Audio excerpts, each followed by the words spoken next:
একসময় এক স্বচ্ছ নীল জলের পুকুরে বাস করত দুই বন্ধু মাছ, ফিনি আর ডিপি। ফিনি ছিল চিন্তাশীল, ধীরস্থির আর সবসময় আগে ভাবত। আর ডিপি ছিল চঞ্চল, দুষ্টু আর একদম না ভেবেই কাজ করে ফেলত। একদিন তারা খেলতে খেলতে পুকুরের এক কোণায় এসে দেখে অদ্ভুত কিছু একটা জলে ভেসে আছে।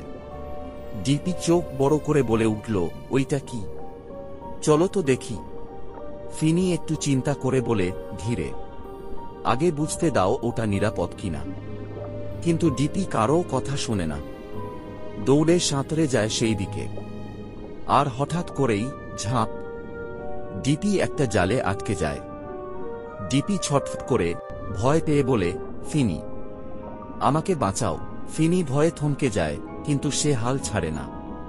সে চারপাশ দেখে শান্তভাবে একটা বুদ্ধি বের করে। সে কাছের একটা গাছের ডাঁটা দিয়ে জালটাকে আস্তে আস্তে খুলে দেয়। অবশেষে ডিপি মুক্ত হয়। ডিপি হাঁপাতে হাঁপাতে ফিনিকে জড়িয়ে ধরে বলে, ধন্যবাদ ফিনি। আমি যদি তোমার মতো আগে ভাবতাম তাহলে এমন হতো না। ফিনি হাসে আর বলে, ডিপি, সব সময় আগে চিন্তা করো, তাড়াহুড়ো করলেই বিপদ হয়।